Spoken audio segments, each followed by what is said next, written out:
Hello and welcome to the last segment of these rookie midseason updates. Keep in mind, I don't think I said in the mid or 80 carry videos, but these are being recorded a few days ago. I'm out of town right now. So we only have 7 supports right now with rookie status that played a significant amount of games. There are 3 more in Quantum, Uzent, and the Hank that are playing right now in the Hank's LPL. Quantum's LCK, and use that in CB Lol.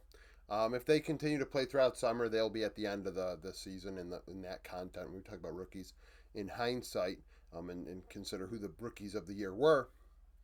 But otherwise, these 7 are the starters for their team and have played the majority of the season, if not all of it thus far. Career with DK alongside Smash, who we just talked about. Era, who's alongside About now. Era actually played with Weibo to start the season as well.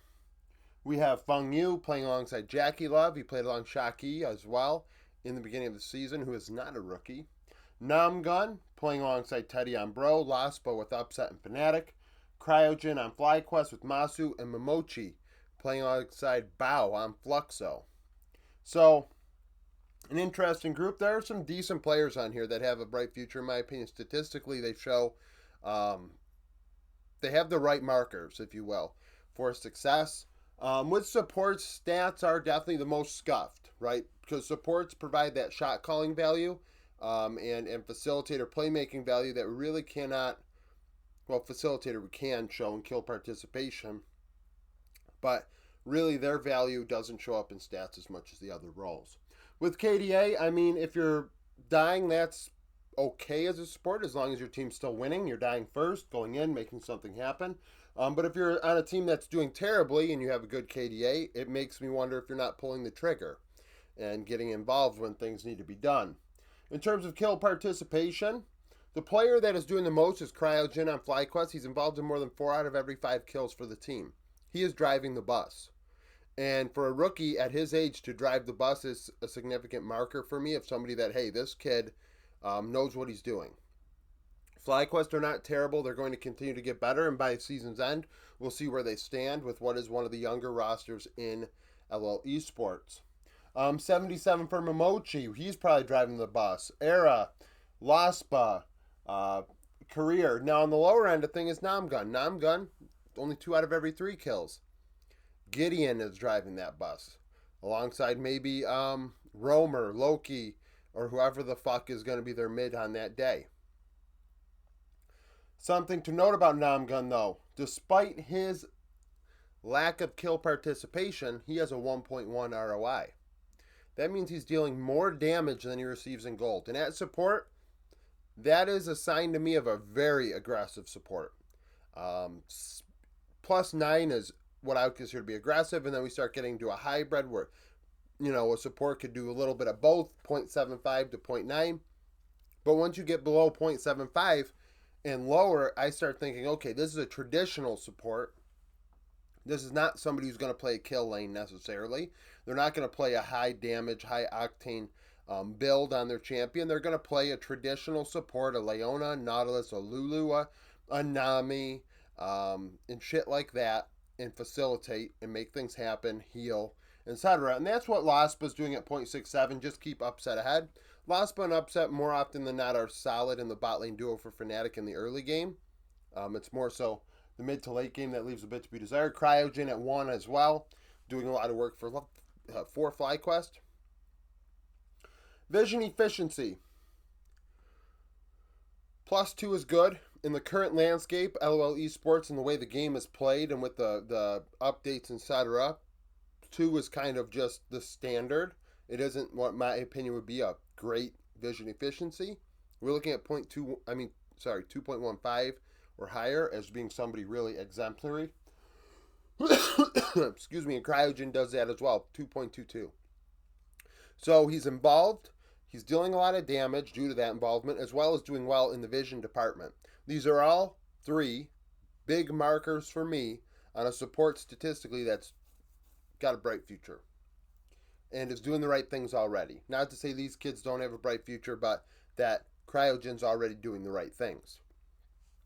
When you have a player like Laspa at 1.89, Feng Yu 1.98, they're not really getting out of lane all that much and and warding, and if they are there, warding poorly. The scouting isn't there, and they're not prepared to know, hey, this is where this player's probably going to be, this is where the enemy is going to go, setting up objectives, etc. And when I think of Feng Yu in particular, I think of Mako. Because Mako with Jackie Love, they led in vision efficiency week in and week out, and Feng Yu is not doing that. Which makes me see the drop off between what is one of the greatest supports of all time, of course, and a player that is just starting. That's a significant knowledge gap. Gold difference is whatever. Solo queues are whatever. I mean, solo kills or whatever. Champions played though, like every other role, but support in particular. This is why I hold Carrier in such high regard. A player that can, the support role is the role that can be what makes or breaks a draft, can really throw a wrench into the enemy team's plans when a team can draft a Camille early on, and then the enemy team expect that to go top, and all of a sudden it goes support. Just as an example, having that in your bag is important. So the wider the champion pool, the greater the support, in my opinion. Not that a player can. I don't want a player to play 20 champions like shit, but if they can play a dozen to 15 champions solid, and maybe 10 of those 15 are good, but the other 5 are solid, that hey, with the way the draft is, we can flex this, you're good enough, and we get an advantage in the top lane with Camille as an example, or wherever else. That's why I love the support role. I really do. I think that it provides a lot of value and a lot of control in draft, and obviously in game of shot calling. So when we look at this, Namgun, new one every 3 games or so. Cryogen, 13 champions in 27 games. That's a high clip. Momochi has played like 10 and 18, I think, for Fluxo. But career, era, Feng Yu, I mean, they've played 20 champions. They've just played a lot of games. And hopefully by season's end, we're looking at 25 or so, 25 to 28 champions played, with meta shifts that'll come over the next 4 to 5 months. 3 to 4 months in Lol Esports. But this group is good. I really do. I think this group is very interesting. Topped by career and era, Feng Yu and Cryogen. Not to say the other 3 aren't having value or but I think there are a lot of things to like about this group at the support role. So that's it for the video. Thank you for watching. If you like the video, like it, subscribe to the channel for daily League of Legends content. Follow me on Twitter, join the Discord, become a YouTube supporter, and hope to see you again tomorrow.